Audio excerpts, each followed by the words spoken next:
Chhattisgarh special bulletin में आपका स्वागत है। मैं हूं आपके साथ निशा शर्मा। छत्तीसगढ़ की तमाम खबरों की ओर रुख करते हैं और सबसे पहली खबर है रायपुर से, जहां पर जिला युवा कांग्रेस की महत्वपूर्ण बैठक अटल बिहारी वाजपेयी वार्ड क्रमांक 38 में आयोजित की गई। प्रदेश कांग्रेस अध्यक्ष दीपक बैज के मार्गदर्शन एवं शहर जिला अध्यक्ष सुशील मौर्य के आदेश अनुसार बैठक का नेतृत्व युवा कांग्रेस शहर अध्यक्ष निकेत राज झा ने किया है। आपको बता दें कि इस बैठक में नई जिम्मेदारियां मिलने पर प्रदेश पदाधिकारी और कार्यकर्ताओं ने शुभकामनाएं दी हैं। युवा कांग्रेस शहर अध्यक्ष निकेत राज झा ने इस बैठक में उपस्थित कार्यकर्ताओं को संबोधित करते हुए आगामी दिल्ली वोट चोरी गद्दी छोड़ महारैली में बस्तर की मजबूत उपस्थिति भी दर्ज कराने का संकल्प लिया और इसके साथ ही शहर के सभी 48 वार्डों में युवा कांग्रेस वार्ड अध्यक्षों के गठन और 5 ब्लॉकों में कार्यकारिणी विस्तार की रूपरेखा तय भी की गई। वही बैठक में प्रदेश महासचिव सूरज कश्यप, असीम सुता, रजत जोशी, मुकेश मेहलकर, धर्म मौर्य सहित अन्य पदाधिकारी एवं कार्यकर्ता भी मौजूद रहे। वहीं आगामी 100 दिनों में जनहित के मुद्दों पर भाजपा सरकार को घेरने के लिए भी योजनाओं पर चर्चा हुई। वही रायपुर से ब्यूरो रिपोर्ट।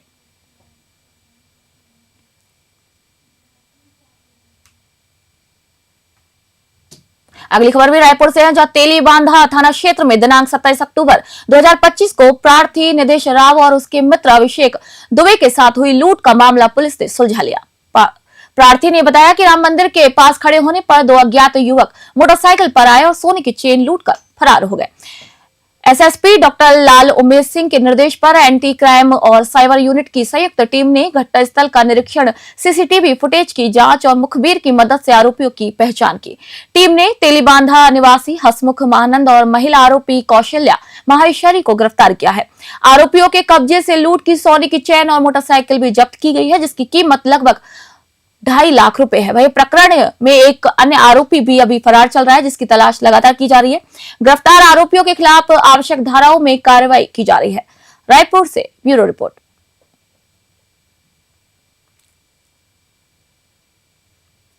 राजनांदगांव की ओर रुख करते हैं, जहां पर आपको बता दें कि छुरिया विकास खंड के ग्राम लाटमेटा और आयोजित 11वीं राज्य स्तरीय खो खो प्रतियोगिता का भव्य समापन उप मुख्यमंत्री अरुण साव ने किया है। श्री साव ने समारोह को संबोधित करते हुए ये कहा कि खो खो हर गांव से जुड़ा खेल है, जो कि शारीरिक चपलता, त्वरित सोच और निर्णय क्षमता विकसित करता है। उन्होंने खिलाड़ियों को प्रोत्साहित करते हुए ये कहा कि शारीरिक रूप से सक्षम व्यक्ति ही समाज और देश में सम्मान अर्जित कर सकता है। वहीं उप मुख्यमंत्री ने कहा कि प्रधानमंत्री के विजन के मुताबिक वर्ष 2047 तक भारत को खेलों में भी विश्व स्तर पर अग्रणी बनाने का लक्ष्य है। छत्तीसगढ़ में बस्तर ओलंपिक का सफल आयोजन हुआ है और भविष्य में सरगुजा ओलंपिक और खेलो इंडिया नेशनल ट्राइबल गेम्स का आयोजन होगा। इसी अवसर पर ग्राम में खेल भवन निर्माण हेतु 30 लाख रुपए की घोषणा भी की गई है। वही प्रतियोगिता में 26 जिलों की 52 टीमों ने भाग लिया, जिसमें बालक एवं बालिका वर्ग में दुर्ग जिला की टीम विजेता रही है। वही राजनांदगांव से स्पेशल रिपोर्ट आप देख रहे हैं।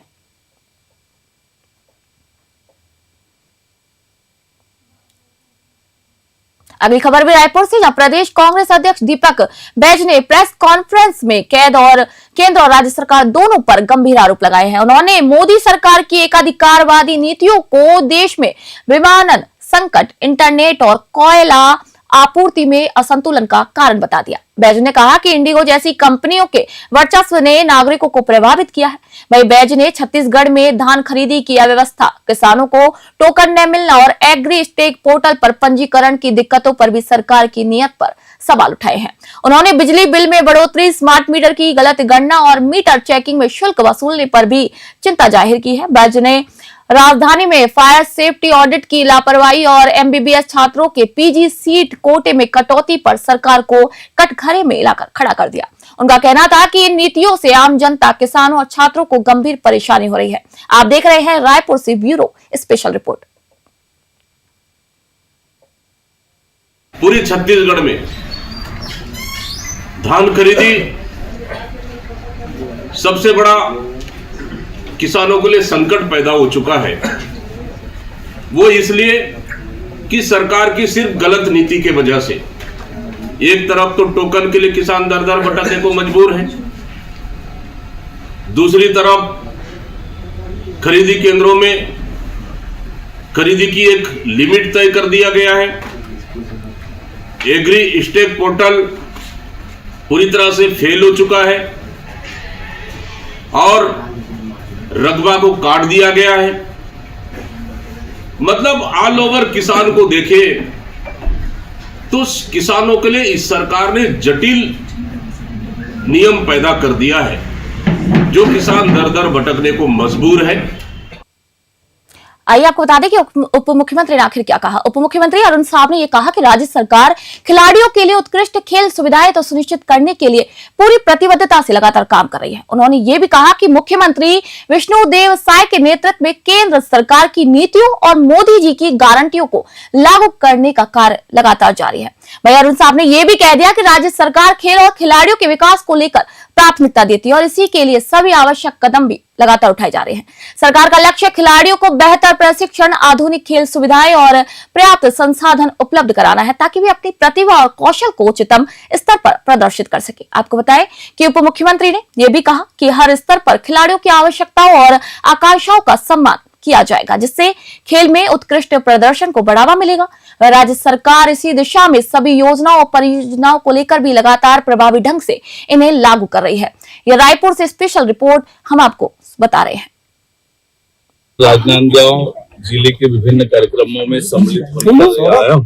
तीरंदाजी का ये जो ट्रेनिंग सेंटर है, यहाँ पर भी तीरंदाजी के ट्रेनिंग ले रहे सभी तीरंदाजों से मिलने का अवसर मिला, बातचीत की। बहुत प्रतिभाशाली बच्चे हैं, लगातार गोल्ड मेडल जीत रहे हैं। राहुल साहू जी, उनकी पूरी टीम, हमारे कोच लोग निःशुल्क प्रशिक्षण दे रहे हैं सुदूर अंचल के बच्चे, और उनमें बहुत प्रतिभा है और निश्चित रूप से आने वाले समय में राजनांदगांव का नाम जिस तरह से हॉकी के क्षेत्र में है वैसे तीरंदाजी के क्षेत्र में होगा। राज्य सरकार भी तीरंदाजी को बढ़ावा देने के लिए लगातार काम कर रही है। अन्य खेलों के लिए भी लगातार अधोसंरचना का विकास हो, खिलाड़ियों को अच्छी प्रशिक्षण की व्यवस्था हो। रायपुर की ओर रुख करेंगे। पिपरिया नगर पंचायत को उप मुख्यमंत्री श्री विजय शर्मा ने कुल 5.5 करोड़ रुपए के विकास कार्यों की सौगात दी है।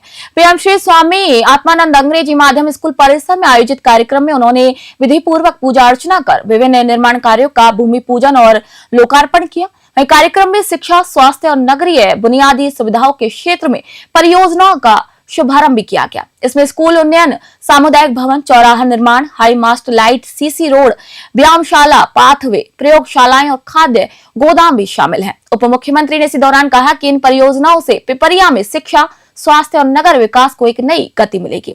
ITI, अनुसूचित जाति छात्रावास, अस्पताल, उन्नयन, सोनोग्राफी और एम्बुलेंस सेवाओं का भी विस्तार किया गया है। वही कार्यक्रम में जिला पंचायत अध्यक्ष, पार्षद, जनप्रतिनिधि, विद्यार्थी और नागरिक उपस्थित थे।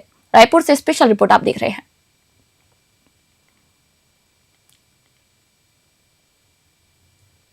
राजनांदगांव से एक और खबर हम आपको बताने जा रहे हैं, जहां नक्सल उन्मूलन की दिशा में बड़ी सफलता मिली है। MSME जोन के अंतर्गत सक्रिय प्रतिबंधित संगठन के 12 शस्त्रधारी ने हथियार सहित समाज के मुख्य धारा में पुनर्वास के लिए आत्मसमर्पण किया और इसी ऐतिहासिक अवसर पर समाज के प्रमुख व्यक्तियों के साथ पुलिस महानिदेशक छत्तीसगढ़ एवं रेंज के सभी पुलिस अधीक्षकों की मौजूदगी रही। शासन की आत्मसमर्पण और पुनर्वास नीति से प्रभावित होकर माओवादियों ने नक्सली विचारधारा, शोषण, अत्याचार और हिंसा से तंग आकर मुख्य धारा में शामिल होने का एक निर्णय लिया। इसी कदम से नक्सल प्रभावित क्षेत्रों में शांति और सुरक्षा को मजबूत बनाने में काफी मदद मिलेगी और पुनर्वास कार्यक्रम को भी गति मिलेगी। राजनांदगांव से स्पेशल रिपोर्ट आप देख रहे हैं।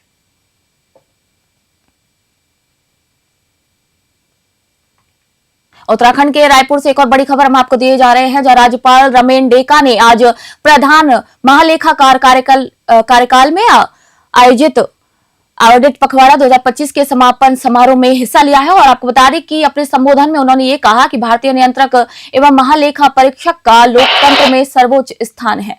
डेका ने लेखा परीक्षा के महत्व, प्रशासनिक सुधार और सरकारी कार्यों में पारदर्शिता बनाए रखने में इसके योगदान को रेखांकित किया है। उन्होंने अधिकारियों और कर्मचारियों से निष्ठा, ईमानदारी और प्रतिबद्धता के साथ कार्य करने का आह्वान किया है। समापन समारोह में महालेखाकार कार्यालय के सभी अधिकारी मौजूद रहे। वही कार्यक्रम के दौरान वृक्षारोपण भी किया गया, जिससे पर्यावरण संरक्षण के संदेश को एक मजबूत संदेश दिया गया। आपको बता दें राज्यपाल ने इसी दौरान कहा कि लेखा परीक्षा केवल वित्तीय जांच नहीं बल्कि प्रशासनिक सुधार और जनता के प्रति जवाबदेही सुनिश्चित करने का भी महत्वपूर्ण साधन है। रायपुर से ब्यूरो रिपोर्ट आप देख रहे हैं।